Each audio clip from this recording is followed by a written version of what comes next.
ఇందాక skit is really very apt. చాలా బాగుంది స్కిట్. నేను ఈ చర్చ్కి రావటానికి కారణం ఏంటంటే అవేమి ఇక్కడ లేవు కాబట్టి నేను ఈ చర్చ్కి వస్తున్నాను.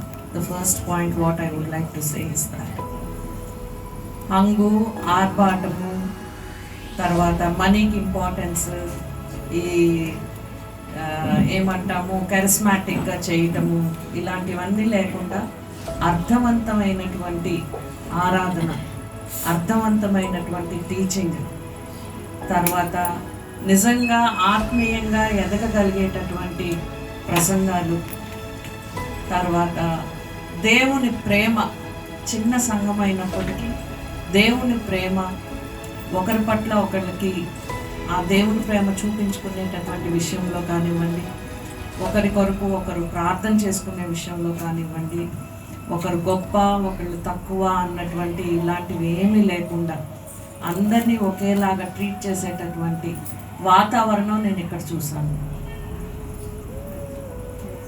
అందుని బట్టి నేను దేవుణ్ణి చాలా ఇదిగా స్తుతిస్తున్నాను.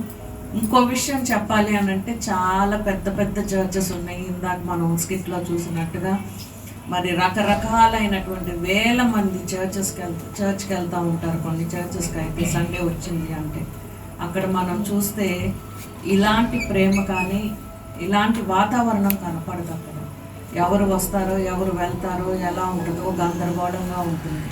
కానీ మనకు అలాంటిది కాకుండా ఒక సిస్టమాటిక్ వేలో, చిన్న చర్చ్ అయినప్పటికీ పెద్ద సంఘాలకి లేనంత మంది స్పీకర్స్ ఉన్నారు ఆ చర్చిలో. దానికి అందరూ ఒకసారి చెప్పండి. అలా అని చెప్పి ఎవరు పడితే వాళ్ళు ఎలా పడితే అలా మాట్లాడేసే వాళ్ళు కాదు. అందరూ చక్కగా దేవుని పరిశుద్ధాత్మ నడిపింపు చేత, పరిశుద్ధాత్మ రీతిలో అంటే పరిశుద్ధాత్మ చేతే నడిపింపబడేటటువంటి ప్రసంగాలతో ముందుకొచ్చి నిలబడతారు. ఆ భయము, ఆ దేవుని నడిపింపుతోనే వచ్చి నిలబడి ప్రసంగం కానివ్వండి, టీచింగ్ కానివ్వండి చేసేటటువంటి ఇది మన సంఘంలో కనపడుతుంది. దాన్ని బట్టి నేను ఐ రియలీ కంగ్రాచులేట్ విజయ్. నాకెందుకనో అనిపించింది ఈ టీచింగ్స్లో, ఈయూ టీచింగ్స్లో, తర్వాత ఇలాంటి వాతావరణంలో పెరగటాన్ని బట్టి డెఫినెట్గా ఒక మంచి దీంట్లోనే ఉండుంటుంది అన్న ఒక ఆలోచన నన్ను ఇక్కడికి నడిపించింది. తర్వాత నేను చాలా సంతోషించినటువంటి విషయం ఏంటి అని అంటే the way he deals the message ప్రాక్టికల్గా ఉంటుంది. ఎక్కడ ఖండించాలో అక్కడ ఖండిస్తాడు, ఏ మొహమాటము ఉండదు. ఎక్కడ ప్రోత్సహించాలో అక్కడ ప్రోత్సహిస్తాడు, ఎవరిని ఎట్లాగా హెచ్చరించాలో అలా హెచ్చరిస్తాడు.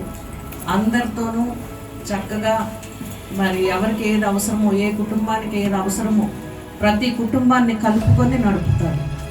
అది ప్రతి సంఘంలోనూ కావాల్సినటువంటి విషయం. అది నేను ఇక్కడ చూశాను. 13 yearsకి 50 మెంబర్సే అవ్వచ్చు, but I think God is very happy with the small church because ఇది దేవునికి ఇష్టమైనటువంటి రీతిలో ఈ సంఘం నడుస్తుంది అన్నటువంటి విషయాన్ని చెప్పొచ్చు. అండ్ చక్కటి వాక్య బోధన ఉంటుంది ఇక్కడ. నేనైతే చాలా నేర్చుకున్నాను. నాకు అసలు యాక్చువల్గా నేను టీచ్ చేస్తూ ఉంటాను, కానీ ఓల్డ్ టెస్ట్మెంట్ అంటే నేను ఎక్కువ భయపడిపోతూ ఉండేదాన్ని. ఓల్డ్ టెస్ట్మెంట్లో అంత ఇంట్రెస్ట్ చూపించేదాన్ని కాదు, ఎందుకంటే అవన్నీ గుర్తుంచుకోవాలంటే క్రానలాజికల్ ఈ ఆర్డర్ కానీ అవన్నీ చాలా కష్టం. కానీ విజయ్ చెప్పేటప్పుడు ఆ రెఫరెన్సెస్ అవన్నీ తీస్తా ఒక వరుసలో వెళ్ళి చదువుతూ ఉన్నప్పుడు I really learned a lot about old testament. నేను ఈ చర్చ్కి వచ్చిన తర్వాత I don't feel shy to say this, నేను సిగ్గుపడను.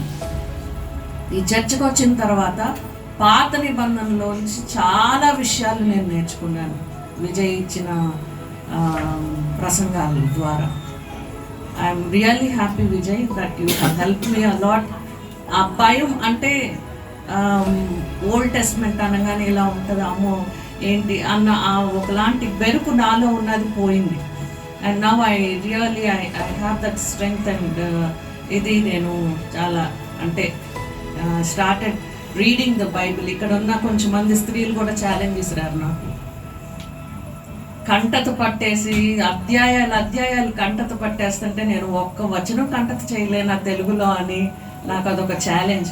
So I started memorising verses memorise చేయటం స్టార్ట్ చేశాను. రోజుకు ఒక వర్స్ మెమరైజ్ చేసి దాని మీద మెడిటేట్ చేసి దాని మీద నేను రాయటం స్టార్ట్ చేసుకున్నాను. I have learned a lot. నేను ఎందుకు చెప్తున్నాను అని అంటే, ఇది చిన్న చర్చ్ అవ్వచ్చు కానీ అసలు చర్చ్ ఎలా ఉండాలి అన్నది ఒక మోడల్ అని నేను చెప్పగలను. ఒక చిన్న కొటేషన్ చెప్పి నేను ముగిస్తాను. We will never change the world by going to church. అంటే చర్చ్కి వెళ్ళటం ద్వారా మనం లోకాన్ని మార్చలేము. We will only change the world by being the church. చర్చ్గా ఉండటంని బట్టి మనం లోకాన్ని మార్చగలుగుతాం, కానీ చర్చ్కి వెళ్ళటాన్ని బట్టి కాదు. కాబట్టి మనందరం చర్చ్గా ఉంటున్నందుకు నేను చాలా సంతోషిస్తున్నాను. మనం